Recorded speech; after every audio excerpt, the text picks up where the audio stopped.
Hi, everyone. Welcome to the second edition of the Women in Big Data virtual workshop series. The purpose of this particular workshop is to discuss, amongst others, um, how you handle yourself when you are negotiating your offer, what type of questions you need to be asking, and how you present yourself as a virtual worker. So getting an understanding of where remote working comes from. It's not a new thing, contrary to popular belief, but we are going to go through the genesis of it as well as how we now get managed going forward.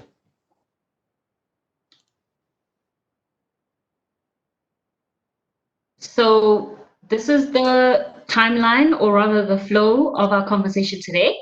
We're going to be starting off with the presentation, which I'm going to be conducting, and then we'll open up a Q&A session for everyone to engage and ask questions. Then we will move forward to a panel discussion where we are going to involve our expert speakers who have various backgrounds within executive search, or rather senior talent acquisition, compensation, and how people effectiveness is measured and looked at within an organization, as well as a coach who's going to help you, who helps people, prepare for these types of conversations with organizations, as well as plan their careers. So, with no further ado, we will move on to our first slide. So, where remote working comes from. So, if we look before the beginning of the industrial revolutions, most people lived in an agrarian society. That meant they worked from home. If you were a carpenter, you probably did that from home. If you farmed land, you probably did that from home. So this is where basically working from home comes from. This is where organization, or rather communities have organized themselves according to the people who have the skill set to do particular things that will obviously be beneficial for the wider community as well as society. Then the Industrial Revolution started. The first one being the steam power or steam energy, which created a need for factories. So this then moved the communities to a point where they needed to now move into a factory type of setting, where employees were then segmented into employees, managers, where there was an organization that was looking, or rather focused on manufacturing. So how do we make the things that we are used to farming, but at mass? How do we create industries at mass? And mechanical production came to the fore. So those people who were carpenters, if you think about what a steam train looks like, you needed the people to set the tracks of the railway line. You also needed people to feed the engine of the steam train with coal. So you probably also needed someone who supplies the coal, which would be the mining industry. But then how do they mine that coal? So it created a whole value chain of skill sets, a whole value chain of things that we needed to organize for ourselves to have an economy that was conducive. We then moved on to the industrial era, and I want you to just think back. I know we're too young, some of us, to think back, but just imagine post World War II. People are coming back from the war. There's no set way of actually living, because that the war disrupted the way people had organized themselves in the steam power economy. So mass production was needed because people needed things at mass. We also learned from the military how to organize individuals, how to measure performance. We also learned from the military how to strategize, how to win. So this whole way of knowing and living that the military era was created what we now know as the main organization, or rather the way management has been set up. I'm going to get through or go through some of the points in my next slide, but I want you to just imagine just the type of life people were living there. Money wasn't really something that we measured success on. We measured success on a person's ability to have skill. So what were you skilled at? And you use that to enter the employment of the time. 8-hour working days were then set because now the more people joined organizations, the more organized labor federations, organizations came together and said, we cannot allow, the people who make money off of our skills to dictate how we work. So we need a set way of working. We need set hours. We need, clean and environmentally friendly organizations where we can come into and have our employees work. So that's kind of like the time of day. And now we're moving on from today. Well, it actually started in the early 2000s, but onwards, it's more about the computing power. So when people talk about a digital worker, we're not talking about a robot. We're talking about software, something that lives in your PC. It's something that lives in your PC, but it's helping you. It's helping you. Sorry, I'm distracted. There's someone that just can annotate. Who's Yvonne? Sorry, guys.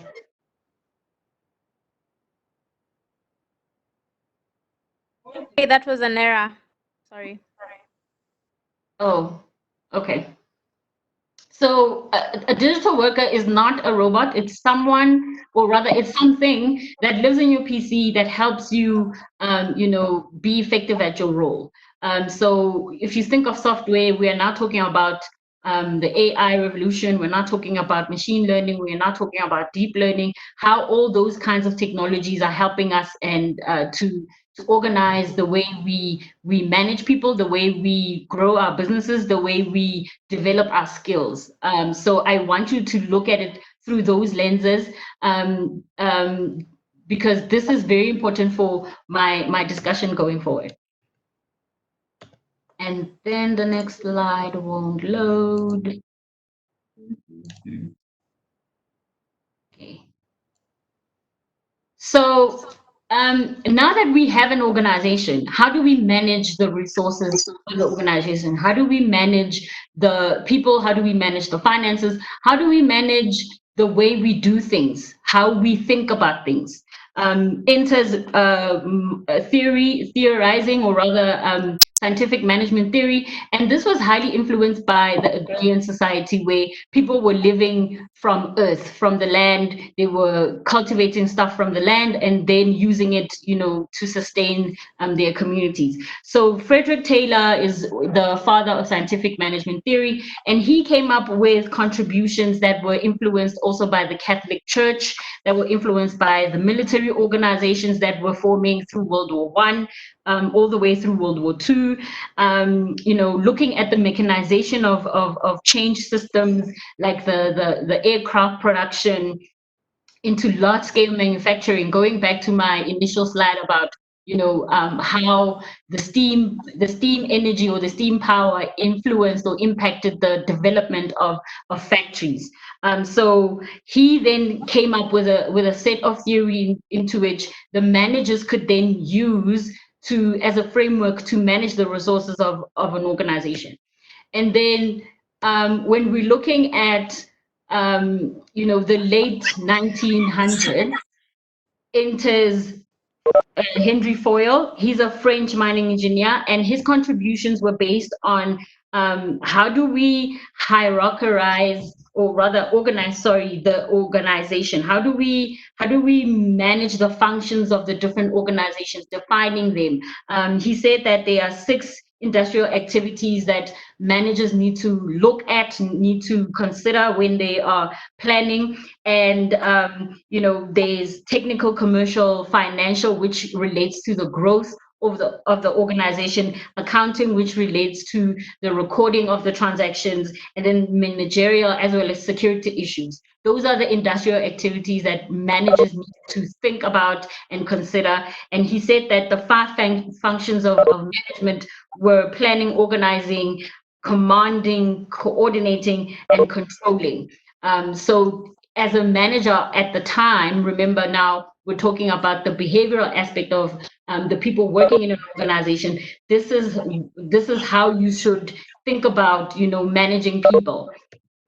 And then enters management science theory, which combined both the behavioral as well as the scientific. And it came at towards the end of World War II. Again, the militarization of management, where command and control was part of how we thought about organizations. There was the general, then the soldiers below him. And if you think about your organization right now, this is kind of like how we still organize ourselves in businesses today. There's the CEO, and then the exco, and then the people who report into the various functions of the portfolios that the exco look after. So this is where now management theory becomes a science, where we are now combining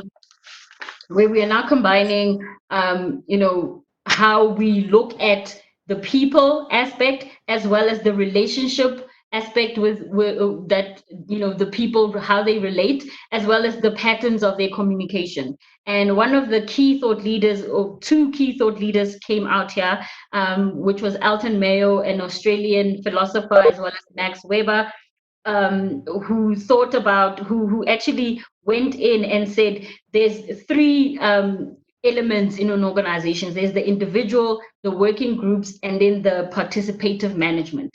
These are the people that, and Max Weber was a sociologist, so he was coming from a social theory to say these are the people that form the functions of, or elements that form the functions of an organization. And we need to understand managing people or managing resources from those 3 elements. And he also highlighted a bureaucracy, what it should have, or rather an organization, what it should have. He said it should have a hierarchy of authority. There should be a system of task relationships. So from one portfolio to the next, who is responsible for what, but also how do we communicate those things?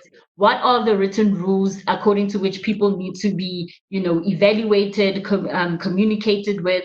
And again, largely what we are doing or seeing today in our organizations, this is where some of the key thought leaders, are still drawing some of their lessons from, and fairly evaluating and rewarding people. How do we do this in a way that takes into consideration the environment that they are working in, as well as how they are managed? And then enters organizational environment theory, which was really thought out, or rather the key thought leader here was Joan Woodward. So yay, a woman. And she's a British professor in sociology, and she was saying management is situational. We cannot manage people using the behavioral method only. We cannot manage people using the scientific method only. We need to consider the situations that they are in. We need to consider how those situations then impact the way they make decisions, impact the way they recognize or rather identify the problems in the system and how they solve them. So we need to have an inward focused type of perception to management, and everything is interconnected. So we cannot say the management at the top, what they are thinking or deciding on is not connected to what is happening on the ground. Everything is connected, and her actually theory is what we now know as innovation management. So how do we manage innovation? How do we create an enabling environment that allows people to be innovative, to work together, to influence strategy from the bottom up all the way up to the top. It's not just the top management that is responsible, it's everybody in the organization. So if you think about the evolution of the worker, we are now, thanks to COVID, have been thrust upon this remote working environment where everyone needs to adapt from their way of thinking. And if you think about where we are coming from in terms of how we've been managed before, there's always been a person who's been pushing you, to say, have you submitted this? Is this, something that we need to be sending, to the higher ups? What time should I be at work? Those things are now slowly but surely moving, or rather evolving into a different environment where everyone will be working anywhere, will be using any device, will be creating their own ladder. So what does that mean from an employee point of view? From your point of view as a worker, you need to now reset your mind and reset how you work, how you engage with your other fellow employees, how you engage with people outside of your organization as well, because those are the people that probably will be able to help you climb wherever you want to go. It's no longer a ladder, like I like to say, it's a jungle gym now. You need to be able to connect the dots. You need to be able to be the agent of your own career. It's not something that you can say there's a clear path to, career path anymore. There's nothing like that anymore. And we need to remove ourselves from that way of thinking. I know in the mining space, you go to school, you become a mining engineer, you go into the mining environment, you work your way up into general management, and then from general management, that's when you get exposed to the business aspect of running a mine. Then you merge that with your people, skills, and then you then work your way up to be in the C-suite, or rather the CEO of that particular company. It's not going to be that clear cut anymore. You need to be able to be the person who navigates for themselves how they get to where they want to go. Also taking into consideration that you need to know where you want to go, because you can't connect the dots if you don't know where you want to go. So it's placing a lot more on you as a person, on what you want to do, how you want to live your life, and where you want to work. Right now, we are joined by people all over the world. That already shows you the borderless way of how we are going to be working in the future. So the evolution of the manager, in the past, it relied on command leadership. So do as I say and not as I do. They were supported by employees, and they relied heavily on IT department for the technology. They relied on directing and delegating work. They were unemotional, because you're not supposed to bring your emotions to work. You're not supposed to bring, your work, your family troubles to work anymore. So that was kind of like the environment that a manager was developed in. They controlled information. They controlled, when and how we do reviews. I know some organizations are now moving into more quarterly reviews rather than one annual review. There were implicit boundaries, so you could only operate within a specific box. You could not, go to the other box where you are now. You could not go outside of the box and go and formulate your own kind of way of managing people. There was set clear guidelines, regulation. If you look at our labor legislation right now, it's based on working 9 to 5, having a manager, having somebody in the organization accountable for your development, the training department. All of that is in the past. We need to now start moving towards the future, and how leadership is going to be earned in the future. It's going to be through the support of each other, through understanding technology and how it works. I know in my team, people joke that by the time all this is over, I'll be an IT administrator. Like, that's what everyone needs to know. You need to know the the cyber issues, the cybersecurity issues that impact or could impact the way you work, how you share your data with people, how you share, information with people. You need to lead by example, which means it's an individual kind of leadership concept where it starts with you and nobody else. You need to be able to also reap the collective intelligence of those around you. So identifying people who have strengths where you're weak, which obviously requires you to have some sort of SWOT analysis of your own personality. Where are you weak? Where are you strong? And then identifying people who can help plug that. If you think right now of the type of leadership we have in terms of the political leadership in this country as well as abroad, you can see that some people are still very much operating in the past. And there's certain leaders who have already started with certain elements of, of this, of being the future leader and how, leadership is going to be perceived. So I know from the address that we just had 2 days ago from the president, he was able to show vulnerability. He was able to say, we know we are making mistakes. We apologize for this. This is the first time we are all dealing with this. Just bear with us, be patient with us. The ability for a leader to actually stand in front of a nation and say that, I mean, that is phenomenal. That is incredible, because it shows you the human side of, making decisions that impact millions and millions of people. You are going to make mistakes, and just because you're making mistakes doesn't mean you need to stop going. So what we're doing now, we're saying mistakes are part of the process. Failure is part of the process. Not knowing where you want to go is part of the process, but just fail forward. Go and go where you want to go, but go knowing that you are going to experience failure, but it's lessons for you to learn from and then plug into where you're going.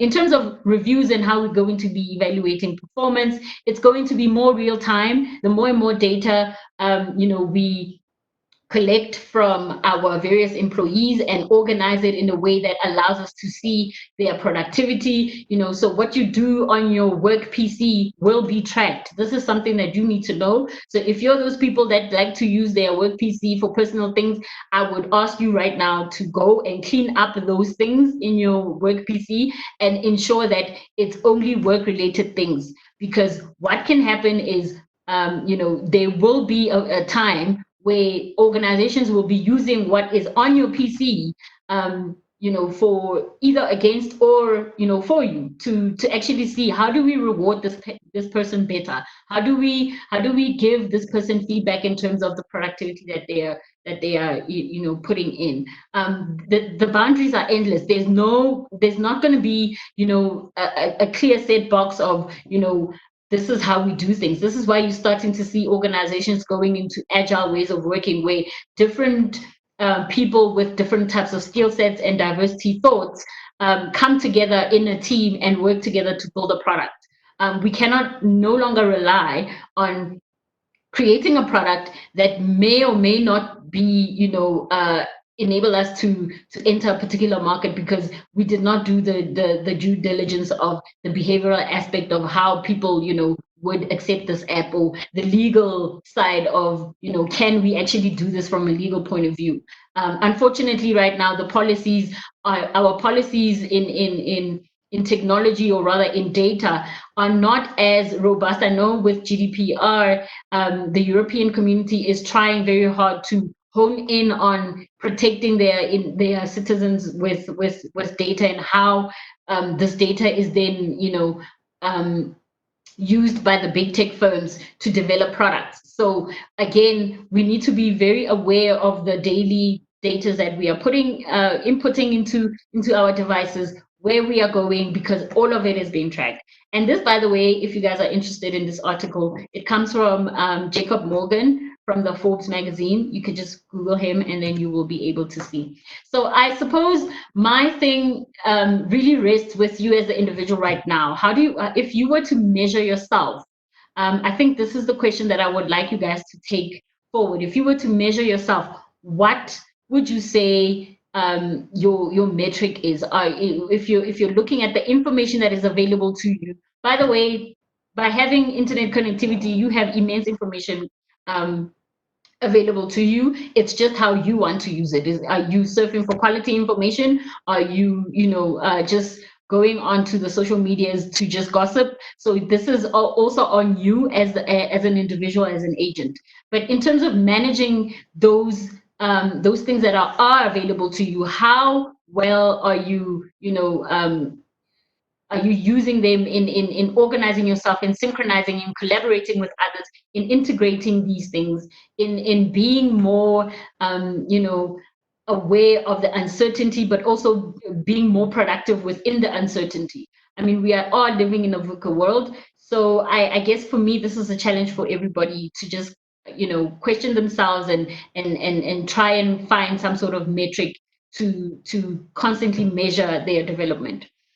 Um, so our next session is going to be a panel discussion, but I also wanted for us to have a before we move into the Q&A.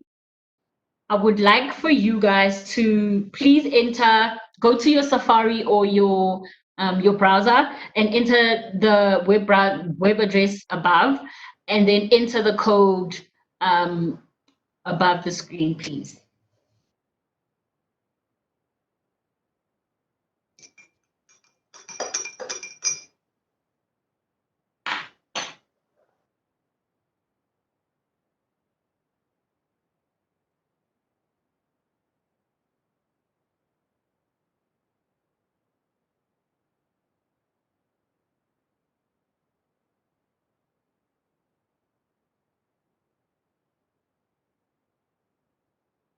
Has everyone voted?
I'll give it a few more minutes.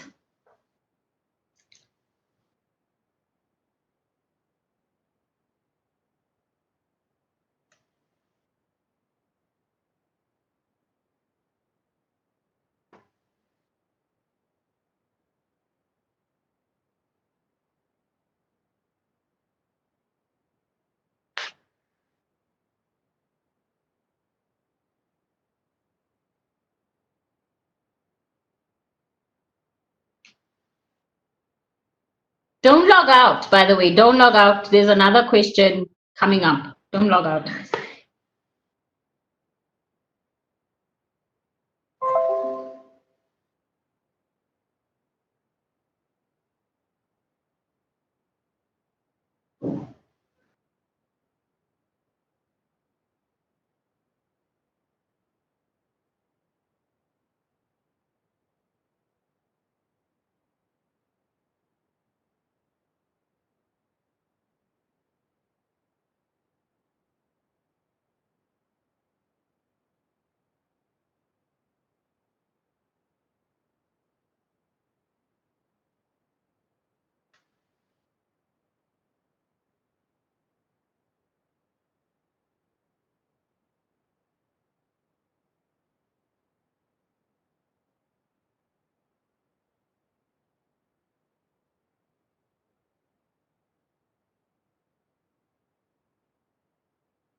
Okay, one person is not coping. So says the results.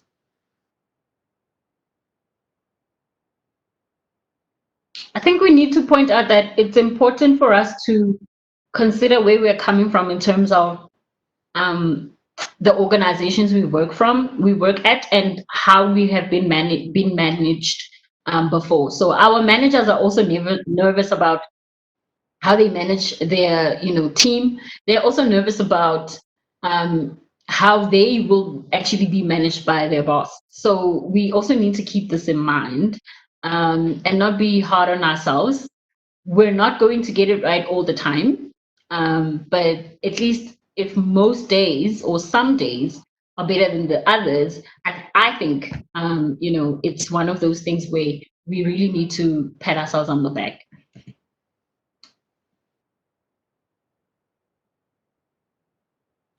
Okay, I'm gonna go to the next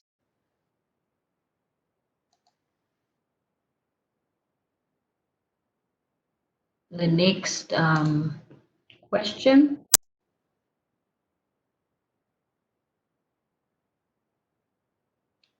So you just need to type in the word. Same questionnaire. Just type in the word. Was it useful? Was it informative? Did you learn anything? New, old? You knew this information before? Will it be helpful to you going forward? Just one word.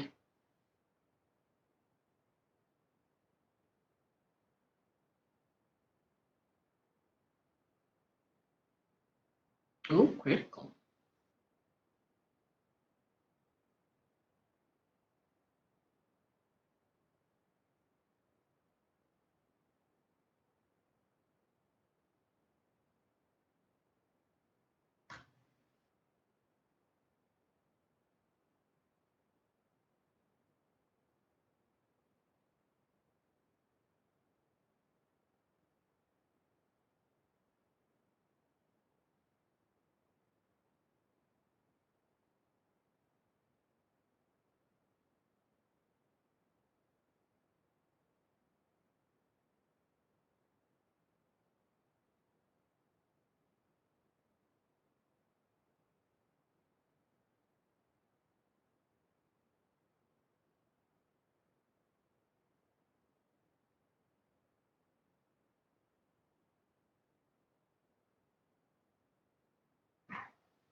Just checking the time.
Okay, I'm going to close the questions now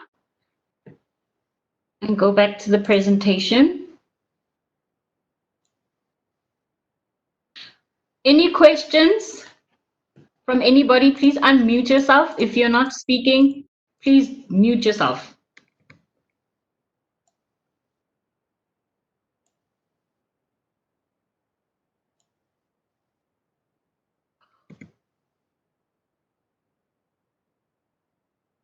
Any questions? Hi, Naomi. Oh, I think someone is. Nikki, we're on the chat section. Are there any questions? By the way, I forgot to mention that you can ask questions on the chat section. Nikiwe will be able to field it to everyone on the call. So we have Portia with a question. Portia with the one.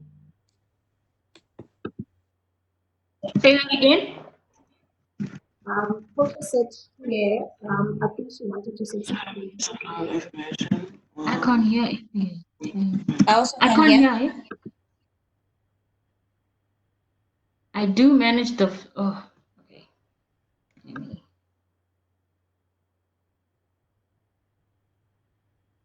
I think Portia had a question, Naomi. Yes, I need to open WebEx to see the question. I think. Okay. Stop presenting. I can't see the question. What's the question? Guys, can somebody read it to me? Portia, do you want I to can't say see it. anything? How do I manage the flow of information while working from home? That's from Portia. Oh. Sorry, hi. My washing isn't on in the background. That's why I just typed the question in the chat box. But I think it's just easier for me to ask. So hello everyone. Right. I am a junior and I have a manager, and I'm just trying to understand in any context, regardless of in a junior or manager relationship, how do I manage like the flow of information while working from home? I mean, sometimes it's a lot easier to ask a question when you've got someone sitting next to you, as opposed to having the feeling of sending constant WhatsApps or emails. Like, how does that work in terms of working Yeah. from home and virtually? Yeah. Okay. So I'm gonna share my process, and it may or may not be helpful for you.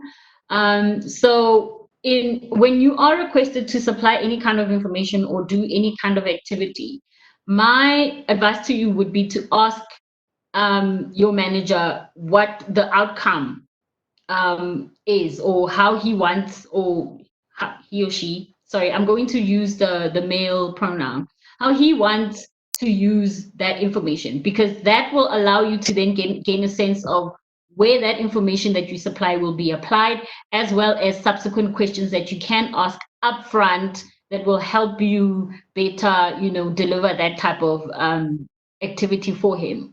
I think it's easier to it's not easy to manage the flow. If you think about our brain, for example, it's managing all sorts of information per second, from all kinds of channels, from our eyes, from our smells, from our tastes, from what we hear. So it's processing all this information all at once, and it's not saying, okay, wait, let me close the door and just process this one. I'll come back in the afternoon and process the other information that you want me to do. You know what I'm saying? So the brain has a way of working, and it's worked like this since the beginning of time, which is difficult. It's also the reason why it's difficult for most people struggle with learning, especially virtual learning, because they feel like they're overloading their brain with information that they don't know.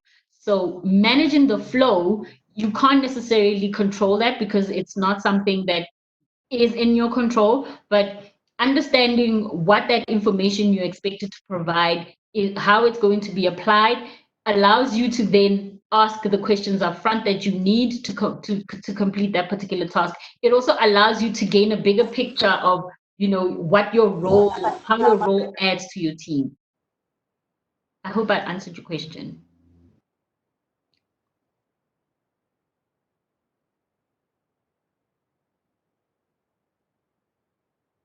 Any more questions? Yeah, I'm just curious as to your opinion on the value of face-to-face interaction, and if you think that there's still a place for it, and if you think that there'll come a time in the future where it will sort of now have to sort of overpower what we currently have right now, or replace what we currently have right now.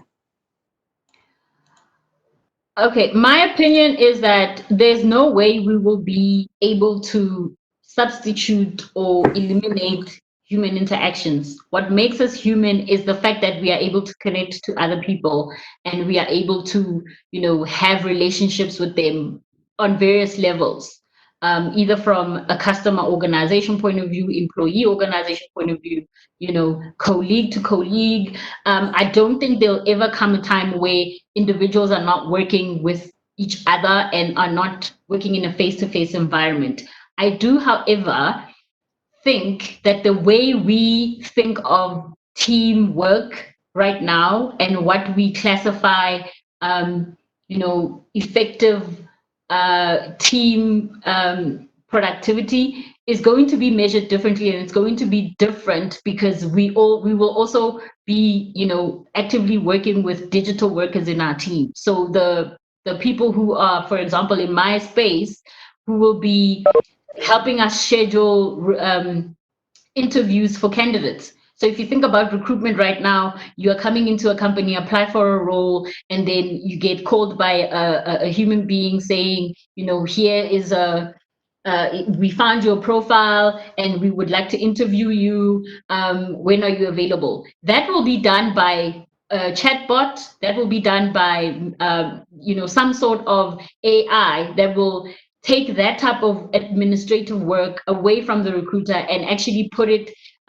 that time towards, or give him or her the time towards them engaging with the actual candidate. How we even onboard our candidates, it's going to change. We're not going to be, saying, here's a stack of paper, please fill them out and take them to HR. No, by the time you have been interviewed and offered a role, in fact, how you are even offered a role would have changed. You will be signing your offer letter on your cell phone without even having to print it, and then having that be sent to you, on email to say, here's your signed offer letter. Already that is a digital worker helping the recruitment process, be more effective. So I think there'll never come a time where interaction face to face won't be in the organization. We are humans after all. Thank you. I saw a question pop up, but I can't read it. Yeah, so there's a question from Z. How do I manage my work schedule so that work does not take all my time as we move on? Yeah. So if you think about how we used to work in the past, well, not so past, but 9 to 5, right? You went to work, you spend an hour in traffic, went to work knowing that within the specific, time period, you're going to be, at work, and then you're coming back, and you maybe go to gym, or you don't, or you went to gym in the morning, or you didn't. Your weekends were your weekends. So I think in some form you need to try and still keep this type of routine, because a human being, because of how our brain processes information, a human being actually works better with structure and routine, because then the brain knows what to expect. It knows how to behave and perform in a particular setting. So if you think about, getting up in the morning and actually showering, and what that does to your brain to say, we are now getting awake, to work, putting on a bra. I also put on a bra, guys. Like in the mornings, I put on a bra just so my body can just, get into that, sorry for oversharing, but getting into that, mode of work, because I'm slightly uncomfortable even though I'm at home, but I'm able to work. Having some sort of structure in your diary also. As a team, when COVID happened, we all came together and we said, what will be our way of working? Understanding that some people are night owls, understanding that some people are morning people. How are we going to communicate? So that allowed us to also, set some sort of boundary of how we are going to communicate with each other. Yes, we use WhatsApp in between. Yes, we use Teams in between, team chats. But how is that going to help us communicate to each other? But also there's a lunchtime associated to that. And if you think about what we used to do to refresh our brains, walking to a meeting on the other side of the building, it helped you also, gain that type of, okay, I'm going into a different space. So also going out, in and out in between your meetings, just to clear your mind and help you process information, to prepare for your next meeting. I find that very helpful for myself.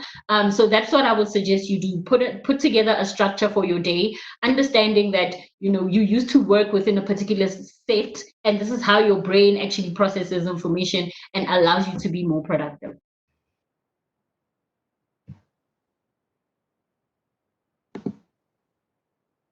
Okay, if there are no more answers, sorry, questions, I'm going to move on to our panel discussion. So I'd like to welcome our panelists, Didimalo, Quincy, and Joy. Sorry, the poster actually doesn't have their names, which was my bad. But sorry, guys. Hi, guys. Hi, ladies. I can see Didimalo. I can't see the others. Hi guys. Can you hear me? Yes. Okay. I can hear you. Trying to Hi guys, the Quincy here. place for. Hi, Quincy. I can see and hear you. Great. Joy.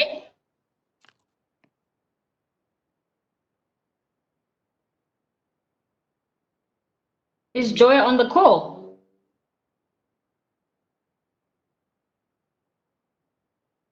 Yeah, she's on the call.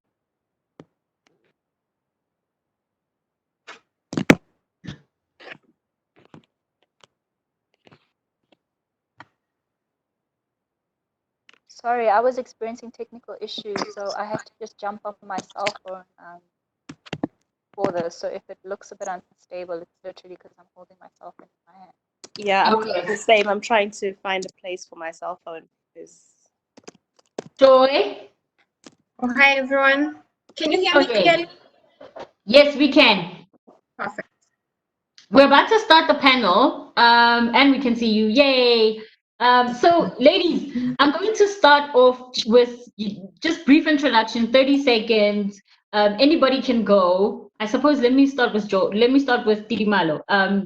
Brief career description, who you are, what got you to be where you are, and an interesting project that you've done in the last however many years you've been a professional that you would think to share with our community. All that in 30 seconds. Hi everyone. I mean, Hi. you can make it work.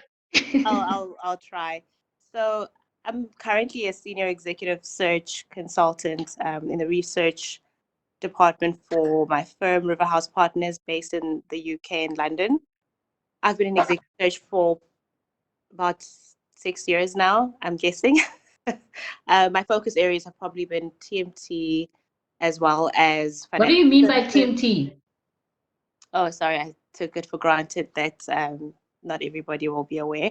TMT stands for Technology, Media, and Telecommunications, although I think the media aspect of it is probably less relevant. It's more on the telecoms as well as technology aspect that I've been focusing on. I have worked across Africa, mostly at the C-suite level. So that would be your CEO roles and the supporting layer that supports the CEO. So whether it's your HR director, your marketing director, your chief financial officer, etc., and also to some extent on specialist roles, depending what the organizational needs are. For example, I mean, as Naomi touched on a couple of things earlier, that there's a lot of changes that are happening in the market at the moment. Some of the interesting searches that I've had probably in the last, maybe not the last year, but maybe the last 8 months or so, is, let's say, looking for a service design director, which is essentially a search that I can't mention the company for confidentiality purposes, but Yeah, I can mention what the the role is industry. about or the purpose. Yeah, the industry was in insurance, but this can be probably applied to other industries as well, in the sense that the way of work is changing and the way that businesses are offering their services is changing. You probably have seen in the last maybe 2 years or so that there's been a sudden surge in customer service or improving customer service. That's been a massive drive.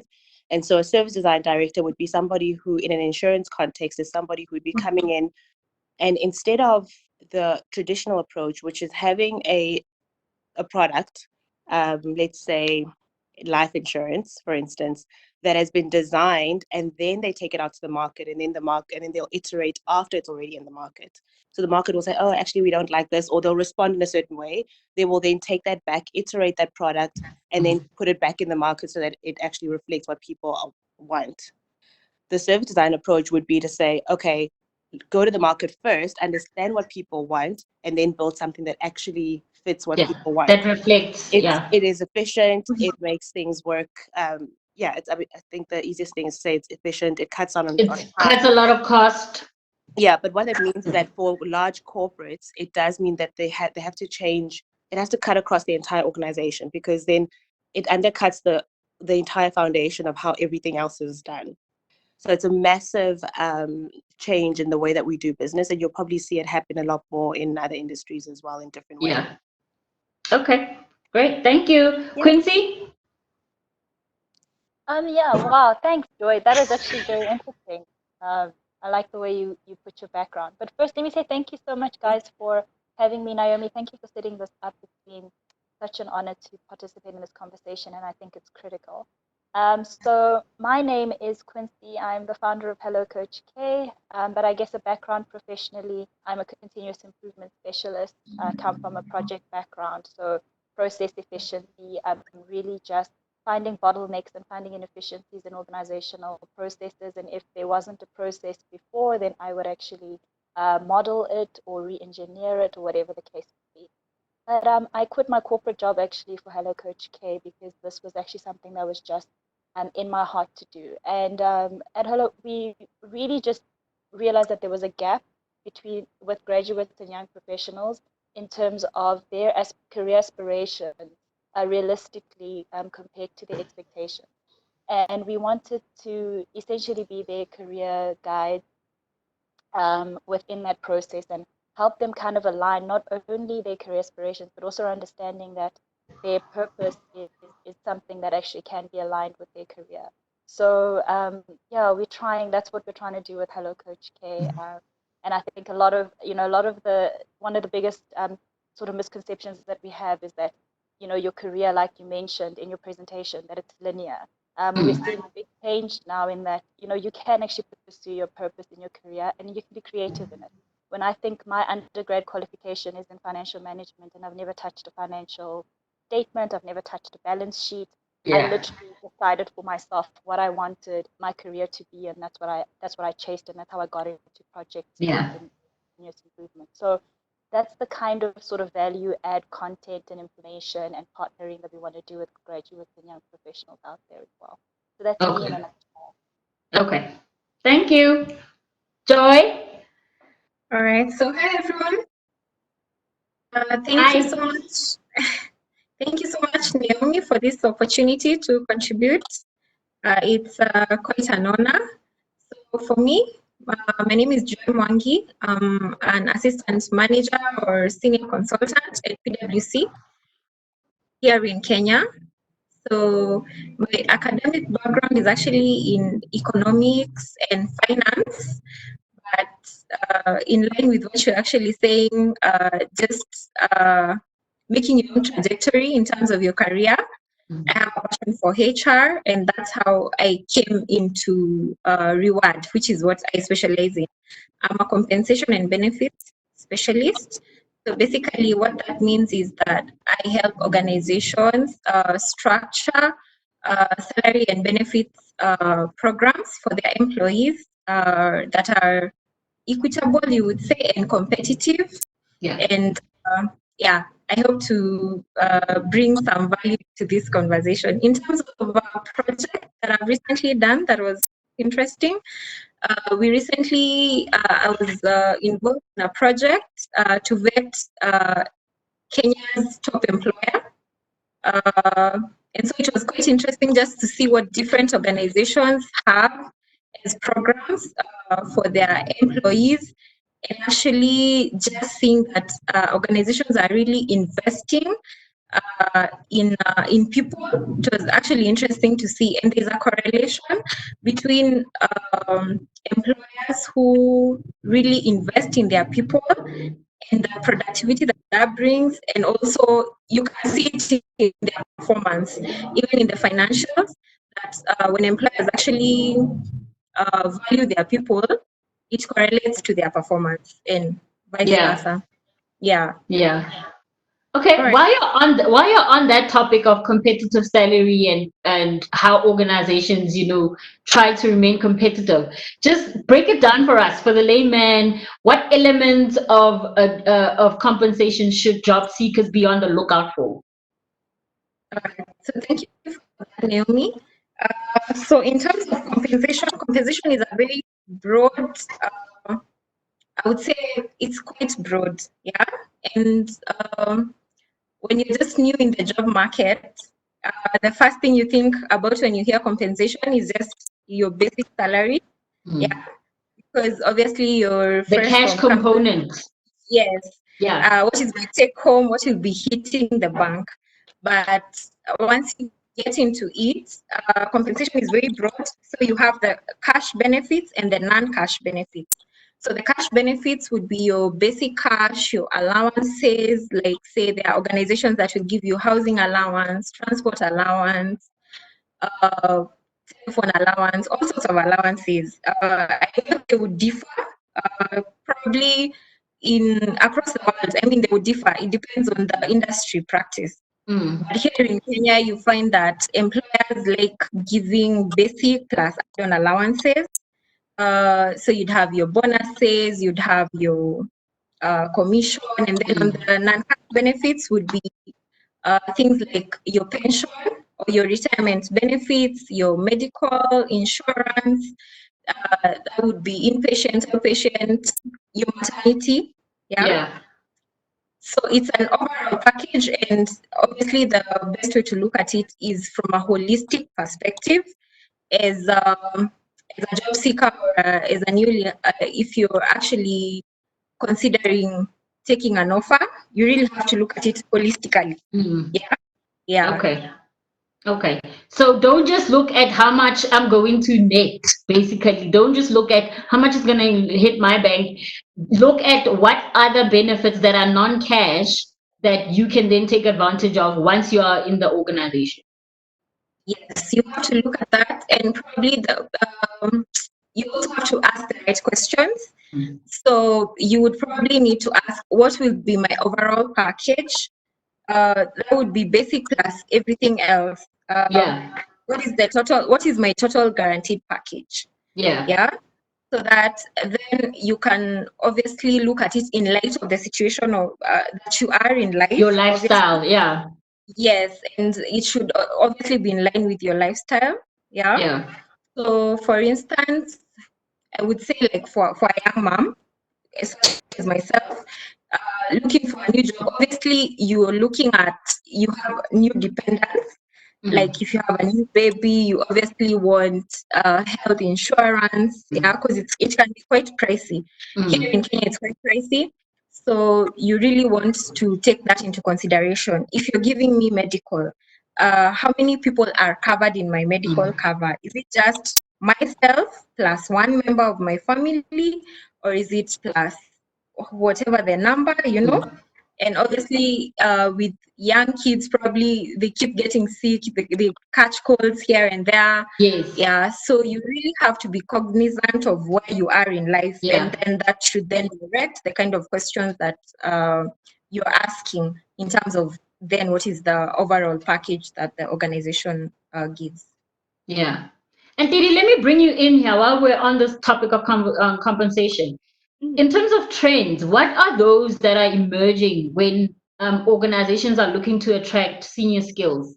And also, please touch on the composition of the compensation.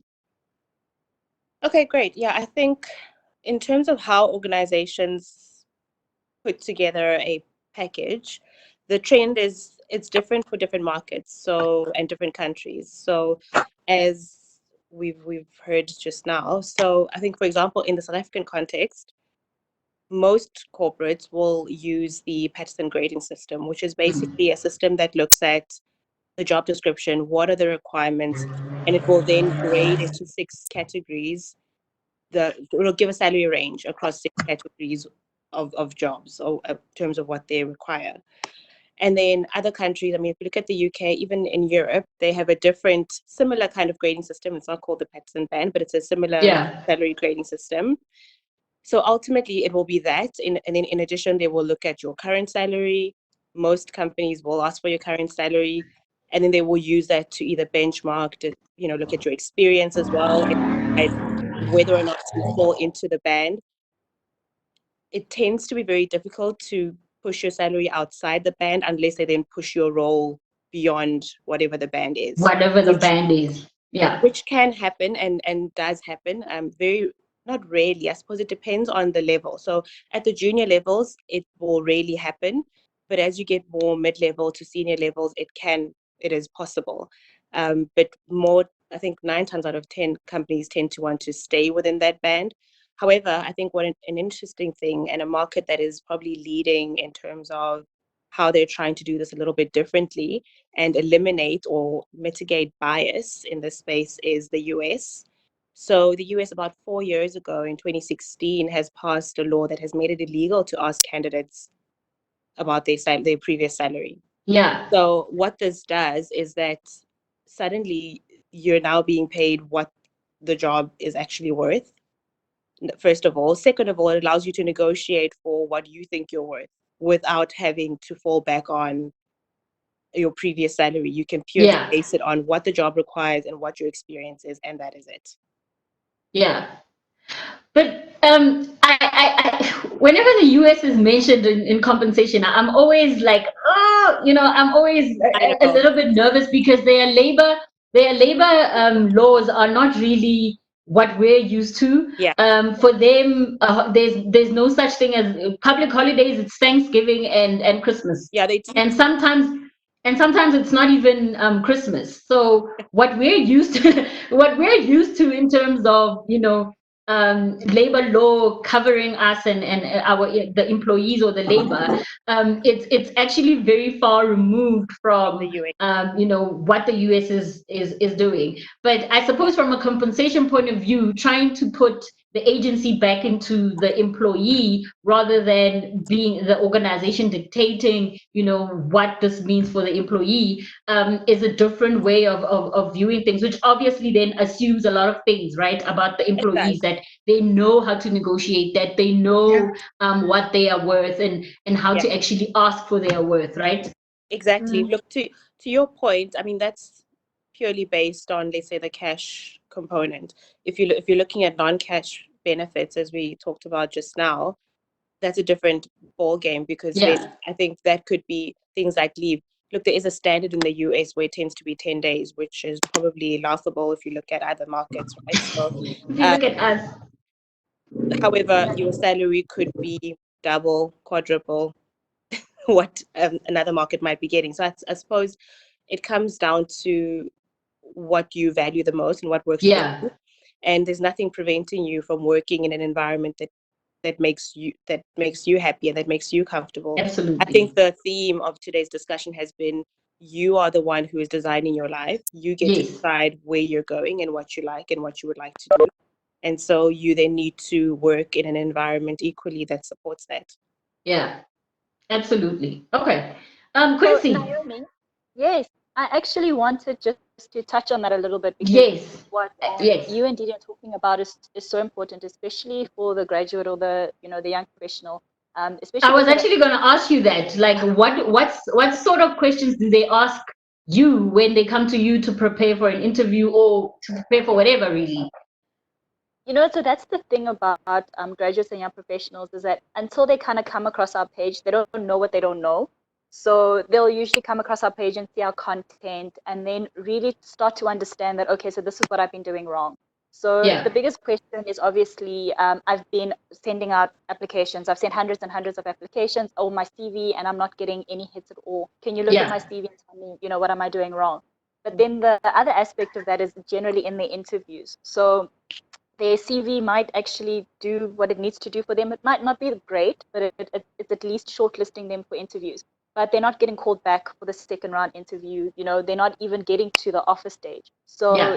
that would be then the next question is, how do I present myself authentically and, you know, with confidence? Because I Yeah. think, you know, we're seeing with our graduates, you know, the millennials are of a different age and a different thinking, right? They're very Yes. much in the activism space. They're very Yes. passionate. They really voice their opinions in terms of their Advocacy. Mm-hmm. yes, and then Yes. and they're really disappointed in how business and corporations actually function. So they want to step in there and be The change. agents of change. Yes.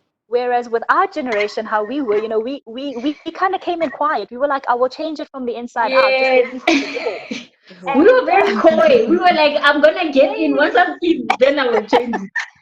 Yeah. exactly. But with them, they want to kick the door down. They want to really put up their hand and say, I don't understand why transformation is not happening as fast. This is the kind of value that I think you as an organization should be doing in our communities, and. And this is also the kind of stuff that they put up on their social media. So Yes. with us, it's really about teaching them how to present themselves authentically and with confidence without being abrasive and without being offensive. You know, Deloitte has been doing a study for the past 6 years, actually, comparing millennials, the way they think about certain aspects, as well as the Gen Z sort of generation. And they found that over 46% of millennials actually are quite in tune with their purpose and their aspirations, and they want to make valuable impacts in their communities, where they work, in their space, and they demand that from the organizations that they work for as well. So we're seeing that shift, and I also want to talk Yeah. about that in terms of the pay expectation that Yeah. you guys were just discussing now, is that now on the other hand, 52% of them actually want to get paid. You know, they're sitting there thinking, I've spent so much money on my tuition. My lecturer told me that my degree is from a top tier university, Yes. and I'm going to get into a job and I'm going to start getting paid.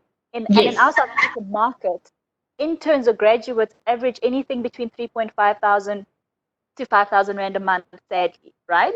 And then Yes. if you were earning, and depending on what sort of market you were in, you could earn, when we heard of people earning 20,000 Rand a month, it was like, whoa, where are you working? Where are you working? Exactly. Yeah. Getting paid 20 grand a month. So it's Yeah. a shock to their system that they're going to come into this market with all of their knowledge, with all of their qualifications, and their pay doesn't sort of equate to their value, to how Yes. they value themselves and how Which they is an see interesting build on what Didimalo was mentioning in terms of you know, putting the agency back onto the person. However, I think with the graduates, they we're not taught, unfortunately, at university stage that you need to not come in with an expectation that your plate will be full. You need to kind of like portion out what you can take at that level. For instance, are you forsaking more pay for more experience and exposure, which will then, you know, add to your pay 2-3 years from now? I know with myself, even, you know, I was paid 5.5 as my first job, and I had to share a flat with 3 other women that I didn't know, but because I wanted that experience and that exposure, that was in another market, because I was doing something that involved work in another part of the world. I knew from that point that working in another part of the world will actually add to my value, quote unquote. And then when I move from that particular position, I will be able to ask for more, because I will be able to say, you know what, I've actually I have exposure in international markets, for example. So I think just for yourself as well, just let us in terms of how Gen Zs think about, you know, the pay. Is it equitable? Is it something that they feel needs to change? Do they think they can actually change it from the interview stage? And what are some of the things that they shouldn't be doing during the interview process to become abrasive or look abrasive towards the potential employer? I think one of the most important things that you've also covered, you've been covering in your presentation, is knowing where you want to go. So if you actually know, like you've just mentioned now, you knew exactly that taking that job that only offered you 5.5 was a good starting point. It would pivot you into the direction that you wanted to, so that you can negotiate better.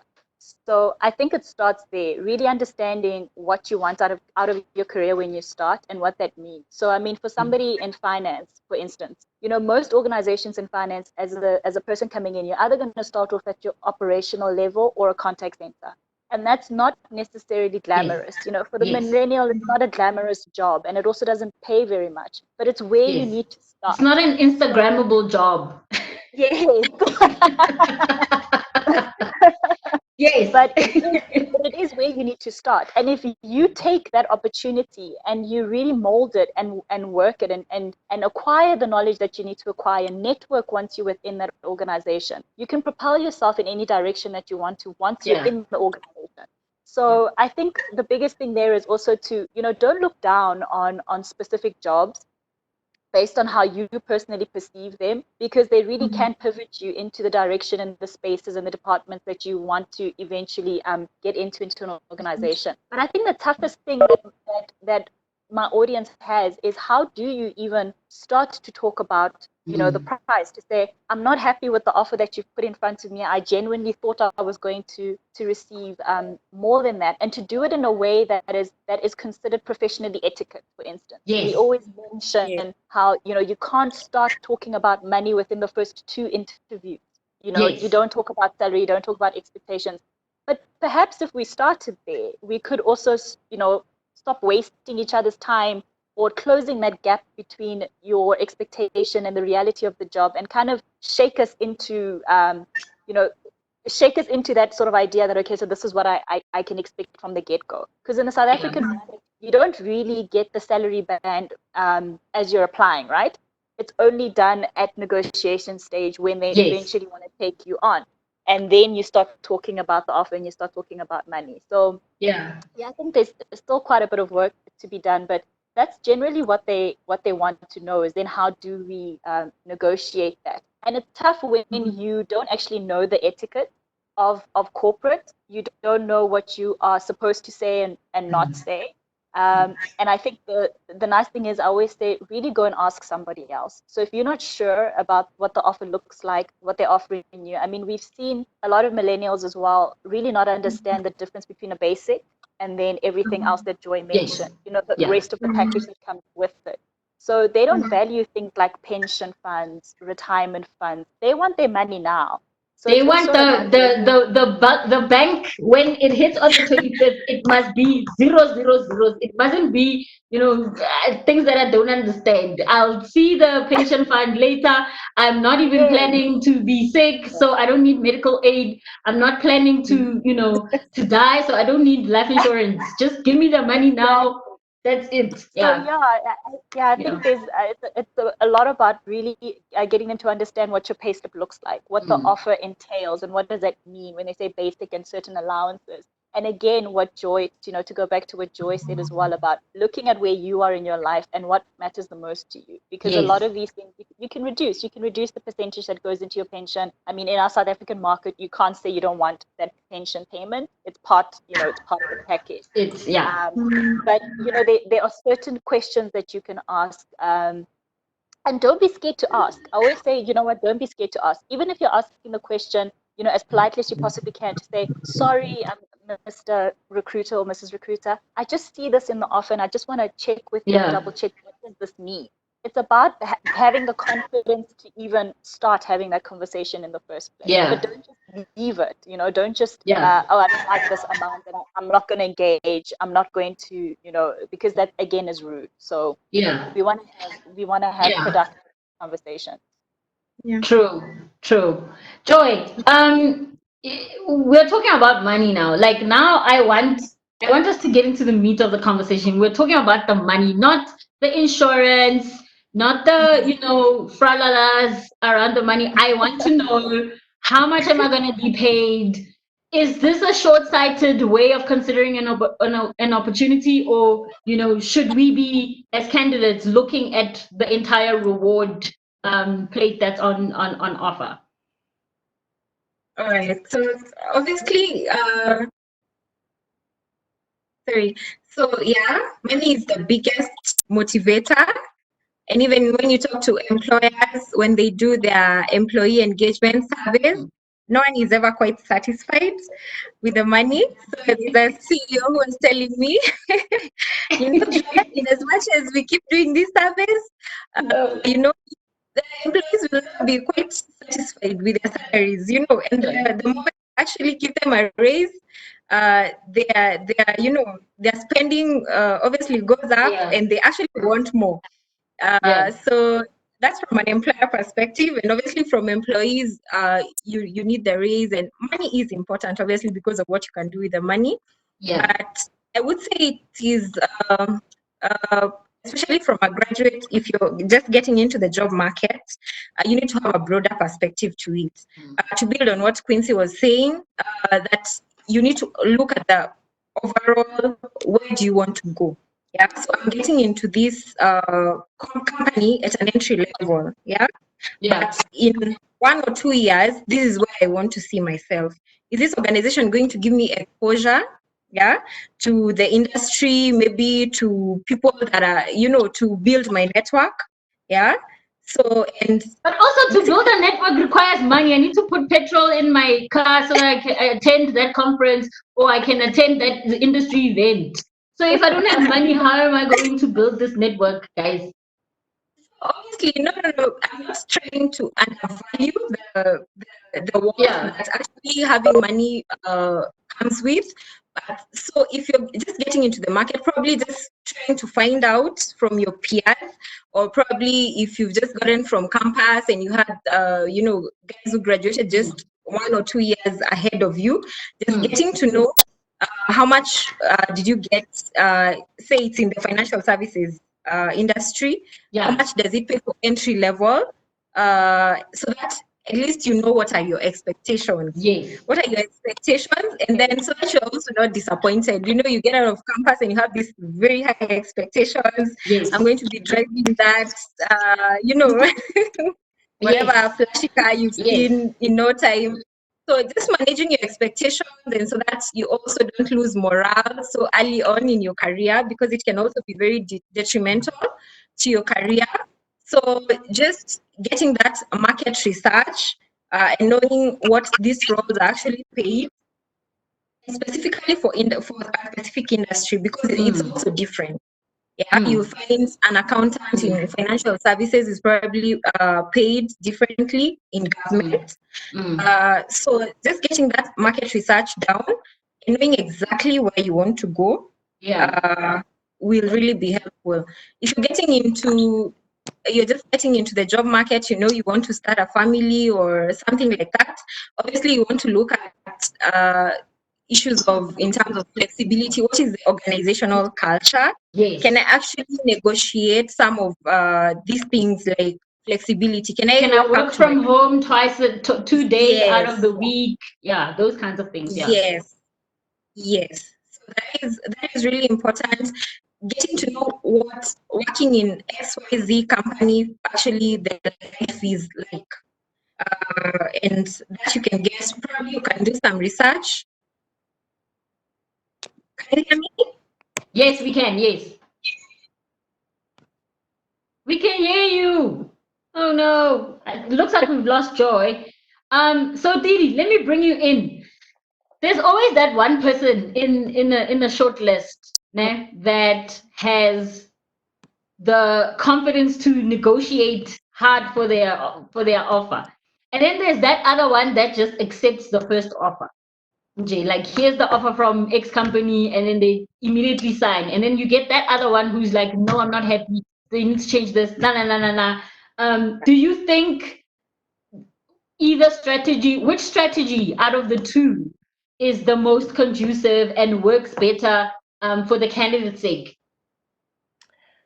Look, I think you should always, as a general rule, you should always negotiate an offer. I think the discussion that's been going on now around graduates, as a graduate coming into a new role, assuming you haven't had any experience apart from your educational background. And it's experience related to this role, it's not experience. Right, exactly. So it's not I was waitressing at Spur and now I'm experienced to run a department. Like, no. Exactly. So you're coming in clean slate, you have no work experience. Your negotiating power is significantly limited. Yeah. Yeah. when you are coming in as a graduate. So you can't come in as a graduate and assume that you're going to bulldoze your way through an offer negotiation and get the highest salary possible. Usually graduate salaries are pretty much set. There's almost, I don't even think that there's hardly ever a band in each organization. It's usually this is the amount we're paying, Yeah. and that is pretty much it. That is it. Yeah. This is the medical aid allocated, this is whatever it is. So your negotiating power will be around, okay, I don't want to take the most expensive medical aid that's available to me. I'm going to Yes. take whatever it is. Or actually, yeah. So I think your negotiating power is around some of the other benefits The non-cash benefits. when you're starting off. However, as you progress, then you start having more negotiation power. Why? Because you've got experience now. You've got something. You've got leverage ultimately, Yes. and that's what you use to be able to negotiate for a higher salary. You also have, as Joy mentioned, the more senior you get, the more money you get, the better your lifestyle gets. So your needs will increase. You might get a family, you might get other things, which then impact on your lifestyle, and therefore you need more money. But I think there's an interesting study to look at that was done by Benjamin Arts from the Harvard Business Review, and you can have a look at it. I'll send it to anybody who wants to see it, which is that if you're looking in general at the different genders in terms of how they negotiate, if women ask for more money for whatever reason, 15% of the time they will get the raise that they want, or they will get the amount that they need, versus 20% of the time that males get. Now, it seems like it's a very small difference at 5%. However, over time, through a compounding effect, it will start to Module, yeah.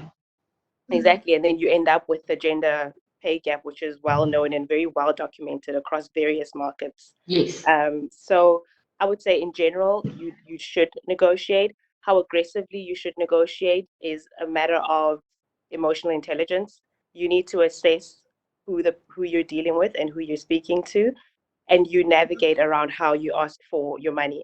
It always works better when you use facts. I mean, this is what you bring to the table. This is the value you're bringing, Yeah. and you can back that up, right? You've actually got something that you Yeah. work with, versus this is what the role pays. Also, to what Joy mentioned around knowing what the market pays, that also helps. If you've got peers in a similar space or other people that you could ask, where you know what the general paying grade is, then you can use that. Consider the industry. I mean, if you work in a public sector, they generally tend to pay less than in the private sector. So you cannot expect the same salary. So there's a whole lot of research that you would need to do as an individual first, and then use that as well in conjunction with your own experience to support your negotiation process. And I often get the question, how do I assess my value? How do I know the value? So my answer to that would be, in a job description, if you look at your current job description and then you look at what you've done since you've started that role, does it match what you've done? And if there are outliers or projects you were brought into, or certain activities that you added onto the current job description, it's not for you to say it wasn't my job but I did it. It's more of a this was what I was hired to do, but then I went above and beyond that by listing those activities that you did. And then it also gets you to be more confident in going to your next employer and saying, in my previous role, that was the JD on my CV, but I also had, contributions or involved in projects that were this and this, which add to my value, obviously, and how I picture myself going. And also being frank, right, about what your lifestyle needs are going to be now that you are moving into a new role. Are you planning on having a family in the next 2 or 3 years? Are you planning on traveling more, or are you planning on actually funding your own education? So being honest about where you plan to go. And I think a lot of people, when we ask as recruiters, where do you see yourself in 10 years, they tend to make it an airy fairy thing, and they don't really talk about their lifestyle. Do you think this is useful advice for people to do? Definitely, I think you should look at that. I mean, a simple thing would be, if the job is based 5 kilometers from your work versus, I don't know, 45 kilometers, let's say if we in a South African context, Joburg to Pretoria, you're going to be using a lot more petrol to get to work. If you're getting paid X amount, you can always negotiate to get additional extra. Let's say you're a graduate, right? You can potentially negotiate a little bit to get more because of the travel, the distance you have to Requirement. travel. Yeah. I mean, that could be something that you could work with, for example. But I definitely think your personal circumstances do apply in certain contexts. I don't think that talking about your whole life story is always applicable. But I think if you think about the role, what you need to be doing, if your personal circumstances are going to be impacted by you taking this job or not taking this job, then it definitely is relevant and worth mentioning. Yeah. Okay. And All Naomi, right. can I add into this discussion that you guys Yeah. are having? I think this is where our young professionals underestimate the value of their CV.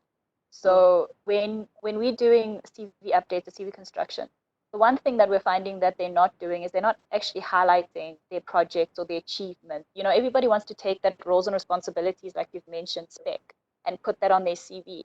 And a lot of the time, that also makes an impact in the determination on your offer. So if your CV is basic and it just looks like you kind of just followed this job spec, that will make an impact. I'll talk for myself. When I was headhunted for one of my positions, because my CV had all my projects and it had quantifiable, measurable changes that I did to the company. The recruiter said to me, "What were you earning before?" And she was shocked at how much I was, because she couldn't understand I was doing all of that, but being so, awfully underpaid for what I was doing, which made a difference. So then my offer was like twice as much, close to 3 times more than what I was getting paid there, because they immediately saw my value. Recognized. Just from my Yeah. CV.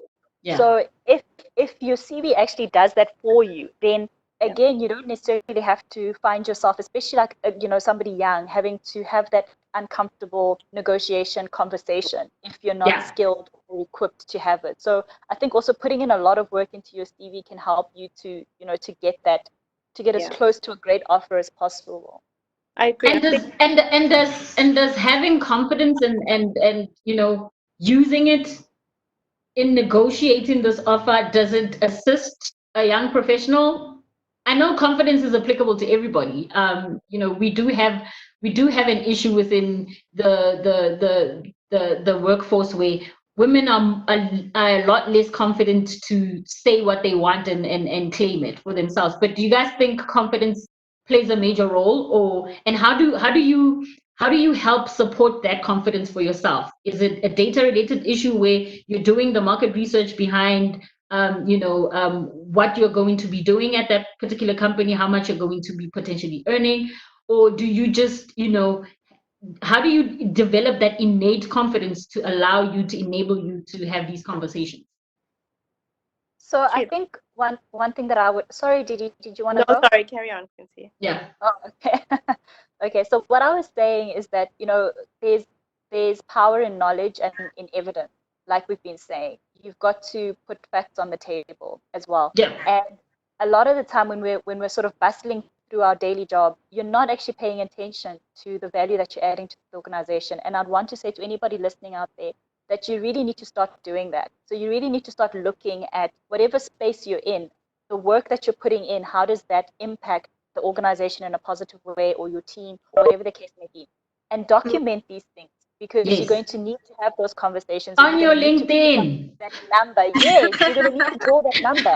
So if you're in customer service, for instance, and just by the way you're handling your customers on the phone, for instance, you see that let's say follow-up calls are reduced by 20%. Jot that down and put that down, because when you have the conversations to negotiate your pay, whether it's a promotion or a better offer, whatever the case may be, you have that number and you can say, this is actually what I'm doing. So it's not just about me being confident in myself.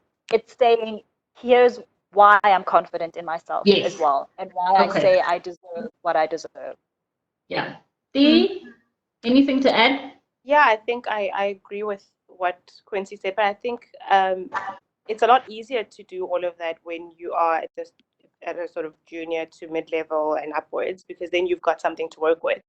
If with the group that you're working with, they're graduates and they don't have very much to put on their CV, what do you do? So my thing that I think has been helpful for me and probably for other people who've done the same is that while you're in university or college or whatever it is, don't just go there to study. You've got nothing but time. I know it doesn't feel like it, but you have nothing but time on your hands to do other things. Get a job, whatever it is, even if it's not in the same industry. Volunteer. Volunteer. I know it doesn't Yeah. pay and it doesn't seem very attractive, and yes, you're going to spend a little bit of money, but you can. I mean, for example, I volunteered and I also worked part-time. So because you've got the time, you actually can do that, and that kind of experience, it shows, even if it's not relevant to what you'll be doing, it shows one, that you can be committed, that you are reliable, you would be able to actually get something done, you took initiative. It shows other qualities that are very Other important in the job behavioral, yeah. and will set you apart from the thousands and thousands of other graduates who are applying for the same job. Who just went to school Who just and went to school. and did their assignments and passed. Exactly. So all that is very useful. It also gives you references, right? Apart from your lecturers. Yes. They don't really know you. It gives you people you've actually worked with and Worked interacted with. which is what you need to get a job. So I would encourage graduates to actually, at least in the last 2 years of your schooling career, use that time to Yeah, Joy's back. get experience. There are lots Sorry. of opportunities out there. Hi, Joy. We're about to actually close it down. We're over our time. But we were just talking about, you know, the last few questions that, you know, talk to confidence, that talk to, you know, that negotiation spirit, and how we actually how we enable ourselves to go to the boss and say, you know, this is what the JD said, this is what I was able to bring to the role that I was in, you know, this is why I'm asking for this much money. Do you think even women need to do that? Do we need to prove, whereas men could say, I want this, and they don't even come with data? Yeah. Okay. So I found that from my own personal experience and just talking to people, it is actually harder for women. I think in most instances, most women will not vouch for themselves. And so you tend to undervalue, you undervalue the contribution that you actually bring to the table.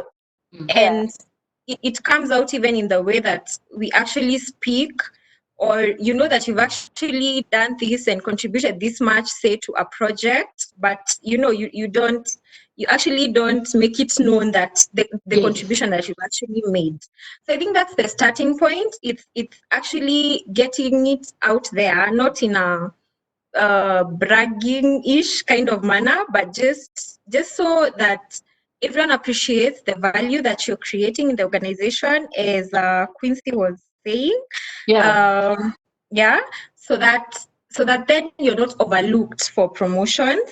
Tying to that is also getting mentors and sponsors in the workplace, especially if you're working in a big organization. You find yourself in a big organization, you need someone to hold your hand, to actually tell you, like, this is how this works.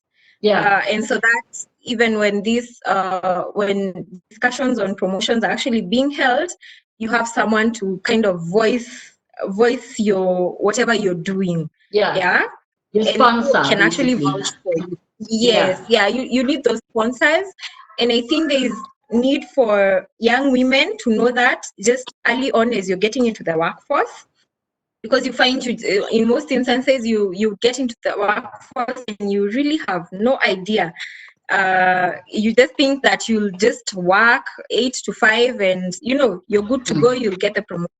But in reality, that's not what happens. So just knowing yourself and getting sponsors, for me, would do it, and just being confident in the value that you're bringing to the organization. I suppose that this next question is for you, Didi. It relates to the bias within the recruitment space, and we are officially opening up the Q&A, guys. So please do type in your questions so that we can answer them. So one of the members asked, how do you deal with bias as a recruiter? How do you handle it when you know that a female candidate that you are trying to recruit is earning less than another male candidate in the same process? Okay, I think that's a good question. Like I touched on earlier, it's a fact that most of the time women are paid less for the same job that a man is doing. So, from my perspective, I'm not too bothered that they're earning less. I mean, I'm not surprised because I expect it now. Yeah. So I know that that's more than likely going to be the case.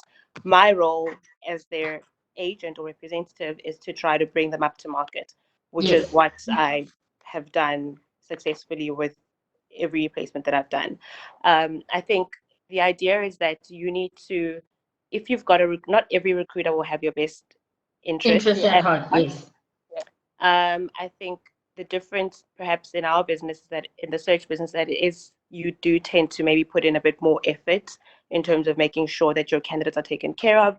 In a contingent environment, it might just be a time aspect. It's got nothing to do with the recruiter specifically. They might just be overwhelmed. Perhaps just But I think differentiate between the two, contingent and search. so.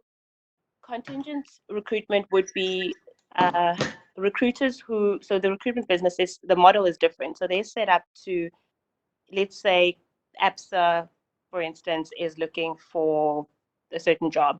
So you could have 6, 8, 10, 20 recruitment companies who get that job spec and can look for candidates. And it's essentially first come, first serve, best candidate Yeah.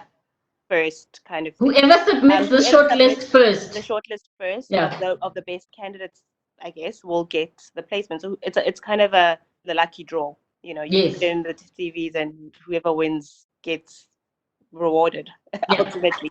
So as a Yeah. result, what you will find is it is highly competitive. So it's not the recruiter's fault. It's that in order for them to make a living, they're also in a job, right? It is their work. Yeah. They need to make a living. So they might be working on 24, 30, however many roles at one time, and they just need to get placements because that's how they feed their family, right? So Yeah.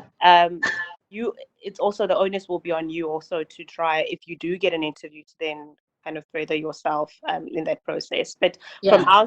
our side, we work only on exclusive search mandates. So we would only, for instance, it would just only be the one company, it would just be us working on that search mandate. So you're not competing with 20 other companies working the same role. So then that Yeah. that means that I can give you more one-on-one attention. So I'd make sure that As a candidate. as a Yeah. candidate, so I would make sure that you're brought up to market. But if you are representing yourself, I would say find out what your peers are earning so that you know, first of all, that you're below the market. Yeah, And it's then easier said than done, right? Because people don't want to talk about their money. Now you want to get into my pockets.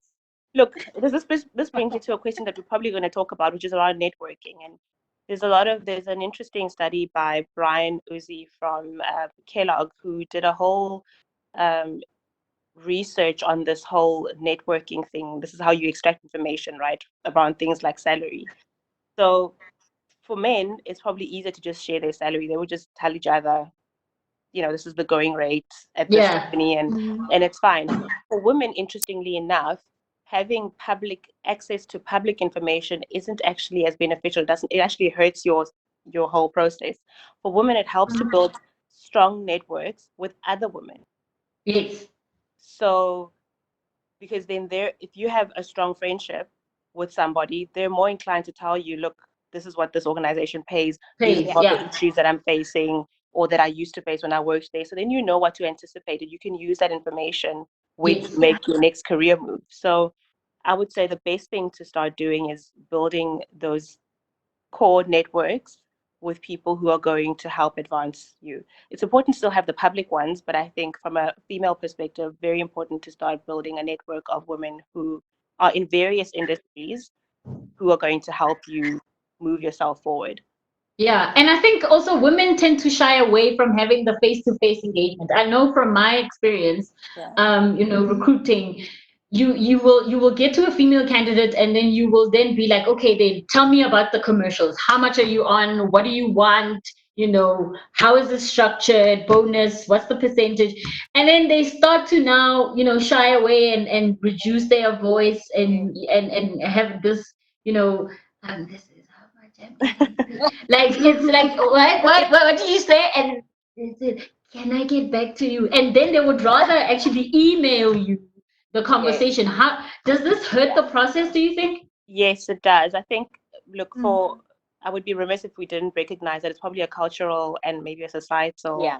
Yes, there's a reason as cultural to element to it, why that you have to doing be this that way. recruiter who recognizes that. Yeah. Yeah, I think that that's a massive thing. And if you are also as a recruiter, if you're not aware of that, then you're probably not doing your job very well to be able to extract that information. But Yeah. you as an individual also need to be self-aware and be aware that that is Mm. maybe your limitation based on some of these things. So Mm. it's a fact, we see it all the time, that money is something that we're afraid to speak about, even if it's not in negotiating for an offer. In any context, people, Yes. you'll find that they feel very uncomfortable when they have to talk about money. Mm. But that's how you need to make your living. And if you're in the business, even if you're working for somebody else, you're in the business of doing something for yourself. So you need to make sure that you speak up and that you ask the right questions. So even if you're not very vocal, if you've got that information on hand and you can provide it to the employer or your recruiter, do that. Yeah, If but you don't feel comfortable speaking up, don't go jump for don't avoid having the yes, don't conversation face avoid to having. face. Yeah. Rather have the conversation face to face and not on email, because on email you won't be able to get to the nitty-gritties of what you actually are looking for and what's more Mm. important to you. And I know in some organizations, people tend to think the money aspect or the cash component aspect is what's important. And like Joy pointed out earlier on, it's about assessing your lifestyle and your current life phase, and actually being truthful to yourself and honest with yourself of what's important to you and how would you rather be rewarded and compensated for it. Yeah. Okay, so there's another question, and I'll ask you, Quincy, to maybe touch on it. How do we navigate confidentiality with regards to knowing how much your peers earn? Wow. I think I'll have to draw to my own experiences, and I think really discussing this on a sort of male and female context that you guys have been doing is so important, because like Didi said, men speak about these things. They go golfing, they go have drinks, they're happy to discuss their salary and their packages. And in fact, it's, oh my gosh, I don't even know if I can say this, but I hear them a lot talking about how it's a pissing contest for them, right? Yes, So they it are is. more willing to have that discussion. Whereas with women in the workplace, you kind of don't want, or my experience, I've experienced that nobody wants to share that information with you before they know you. So they don't know whether or not you're coming in, like, are you trying to be a spy for the manager? Are you Yes. trying to get caught out with HR because we're Are technically you not trying to be discussing malicious? this? Yes, thank you. Yes, that's a better Yes. word. So it's really all about, first of all, building a network and building a rapport with your team members before you can start having those discussions. But and I'd also like to know from Didi and Joy's perspective and their experience whether or not these platforms that I'm about to mention actually are relevant and are market related and how transparent they are. Because we have job search portals and databases that have really done a lot of work in gathering this information. So if you can't actually draw that from your peers, you can go to platforms like Glassdoor, you can go to platforms like Career24. They've really done a lot of work in asking those questions. So anybody who's comfortable to provide that information is starting to share that now digitally.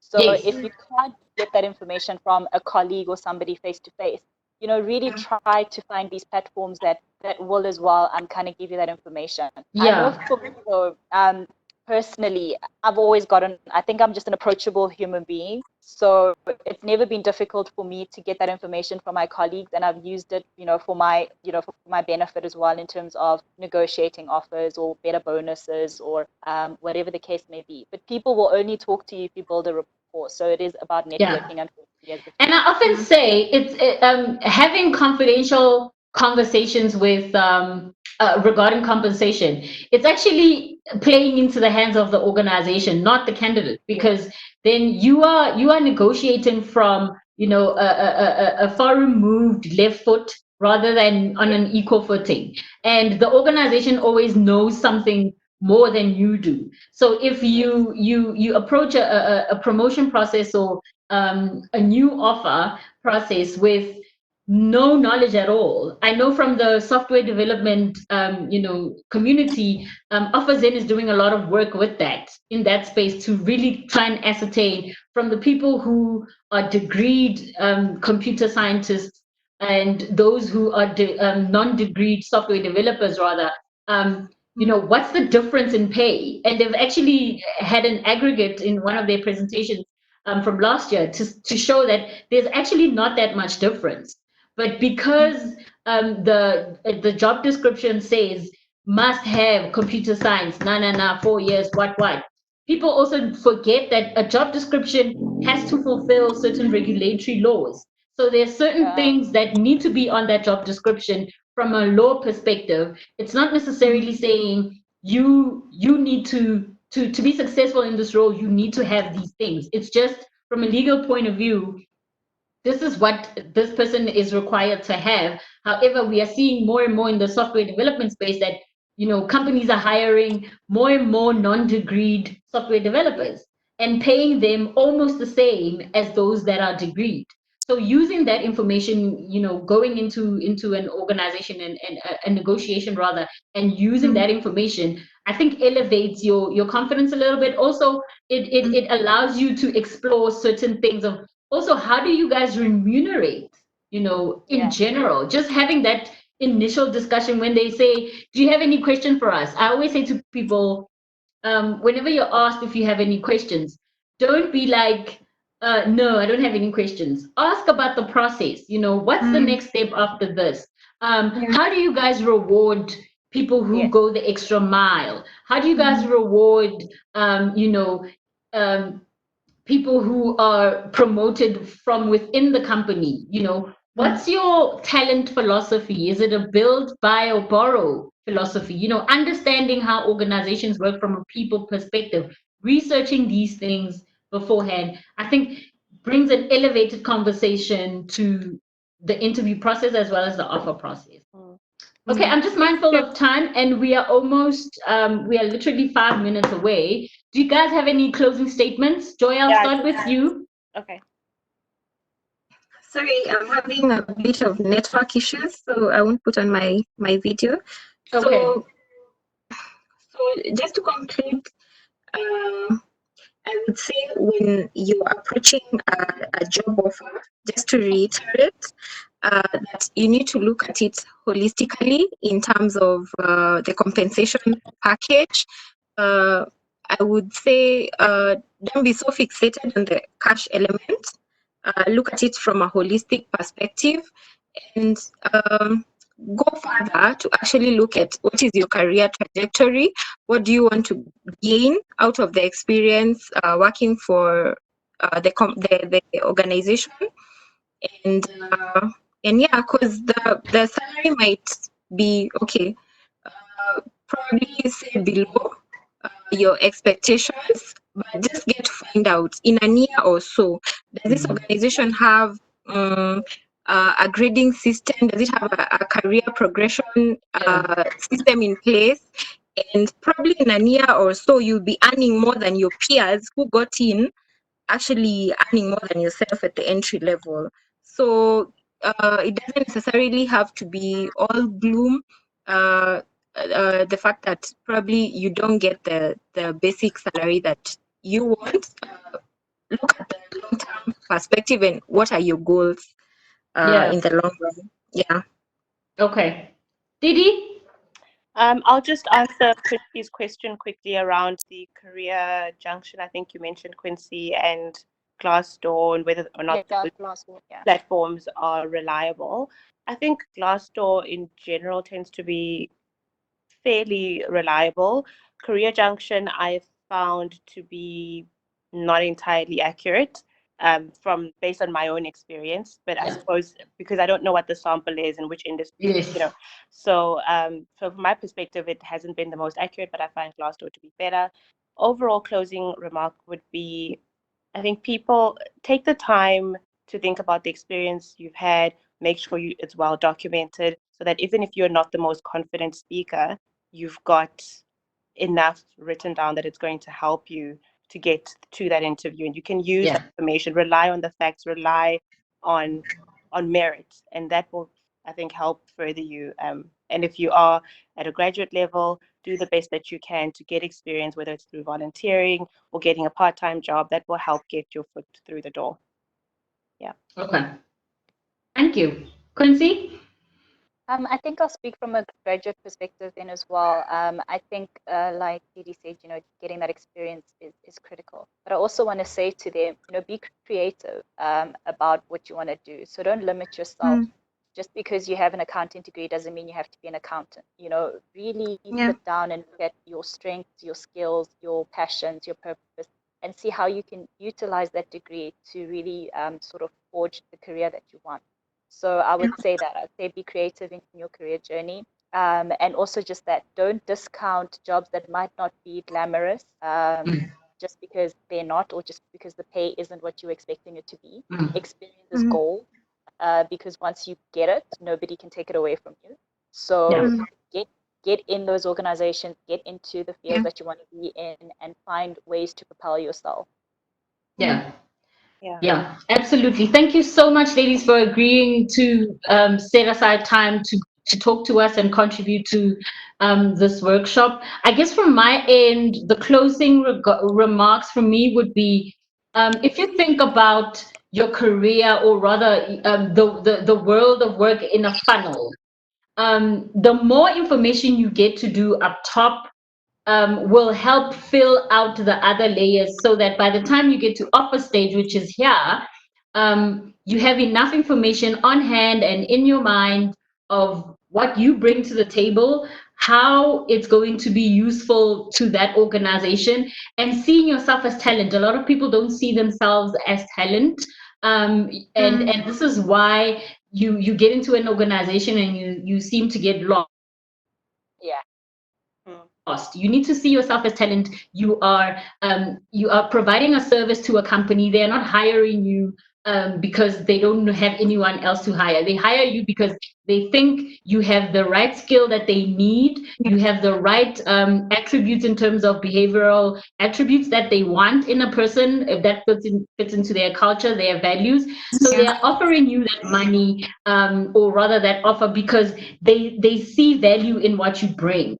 Yours is to then say, okay, now that you've offered me this thing, this offer, you've given me this offer, I bring, based on what you've seen on my CV, this is how I choose to articulate my value. And I think I could get a little bit more here or there, because these are my priorities going forward.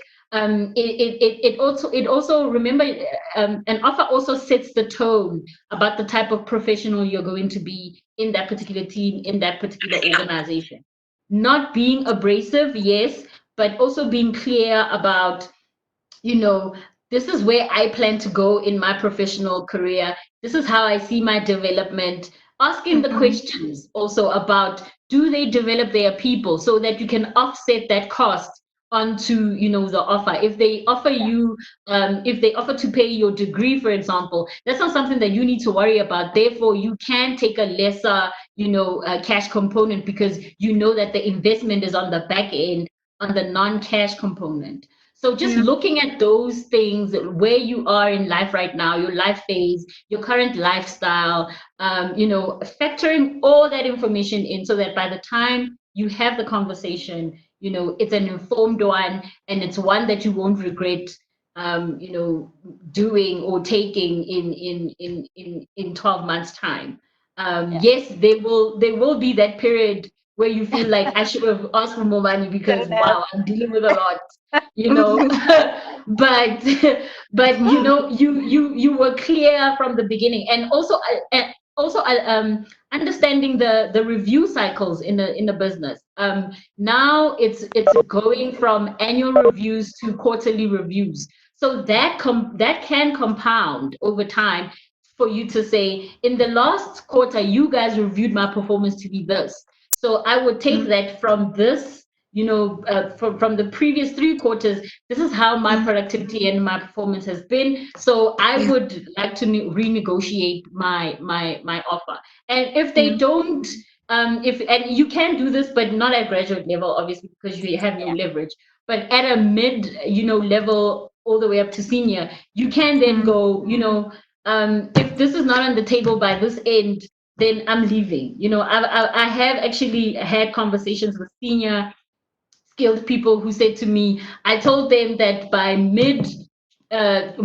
June next year, if they don't have this on the table, I'm going to look for other opportunities because this is where I want to be.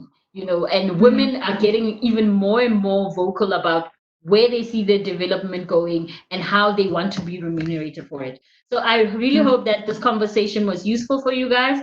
I really thank you guys for making time to join us, to participate, to spend your data on us. Thank you. And we hope to see you in the follow-up conversation, which will be in 10 days' time. So keep it locked on our social media channels, and we will be communicating all the next steps for next time. Thank you so much. Enjoy your weekend, guys. Bye. Bye. Cheers. Thank you. Cheers.